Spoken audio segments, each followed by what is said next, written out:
Dear Mr. Karp, as a Palantir investor, I wanted to reach out to you and get your opinion on how you think the investor call went last Monday. I'm also interested in knowing how you would rate your performance out of 10. To me, it seems that you became irritated when you were challenged with tough questions.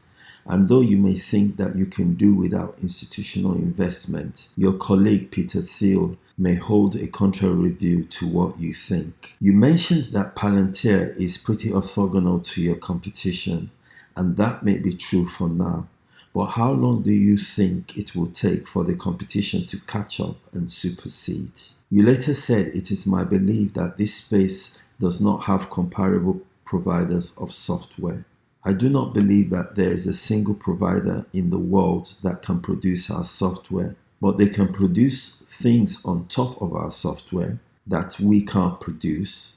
I don't think it's a marriage of love. I think it's a marriage of necessity. The saying, "Let he who thinks he stands take heed lest he falls," comes to mind. Even if the US adapts when things are bad, and it adapts very quickly, and Europe does not adapt as quickly, I do not think it was pertinent to mention this during the call, as it seems to me you are looking down on your clients or potential clients. In fact, I would say this could force your potential customers to opt for a far less superior product. You went on further to say it is hard to solve problems that we are seeing that negatively impact the business outside of America, particularly in Europe, because people are entrenched and slower on the tech acquisition side and very positively accelerating our business. I'm wondering why this is the case when you had diluted my investments in Palantir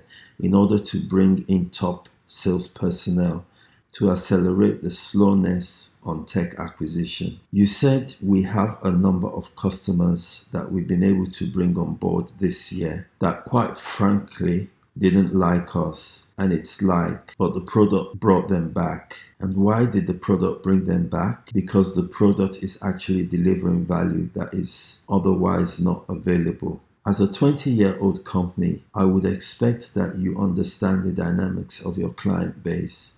And even if you're not liked, does this warrant a mention in a high-profile setting? As the CEO of Palantir, I believe you are the chief ambassador, and part of your responsibility is to attract investors, not put them off, which I felt Monday's performance boils down to. Finally, I'm intrigued on why you cannot communicate in simple language that Wall Street and potential investors can understand. Many Palantir investors already know how intelligent you are, but intelligence without great communication skills is unlikely to help you win more investors to your side, especially when you do it by expressing anger and fisting the desk. I hope you can take a step back to review your delivery performance with the aim of delivering a better message that does not harm individual investors like myself. Whatever you do or do not achieve is a reflection on you. I rather that you say we can do better than place the blame elsewhere. Finally, please, can you tell me why a data-driven company continues to manipulate the data it presents from quarter to quarter? To me, it seems like Palantir removes the indicators that it does not consider favorable from the quarterly reports. I hope to see improvements going forward. Kind regards, an individual Palantir investor.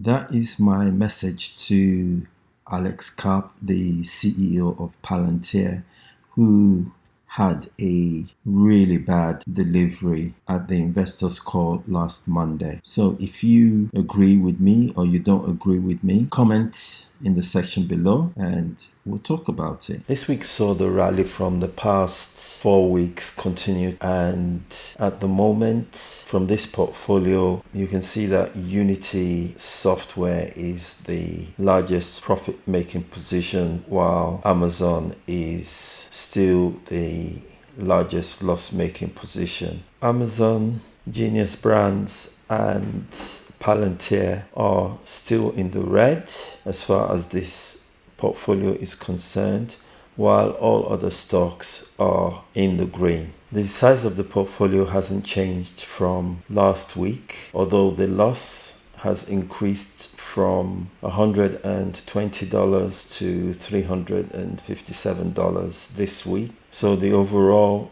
loss on this portfolio is about 1.2%, and in the past week this portfolio has underperformed the S&P 500. I've now included a new graph which shows the overall portfolio performance over the last 9 weeks. When I started this channel, the portfolio was about $10,000 in the red.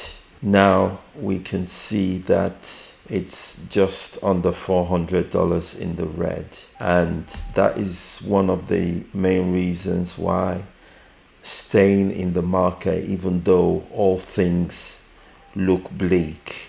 You can see that the rally over the last 4 weeks has been phenomenal.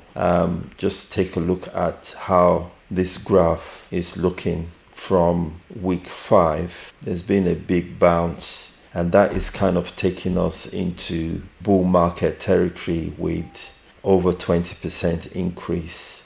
Taking a quick look at the portfolio performance against the S&P 500, you can see here that the portfolio underperformed by 1.65 over the last 1 week, while the S&P 500 is up 2.99%. Therefore, this portfolio underperformed the S&P 500 by 1.3%.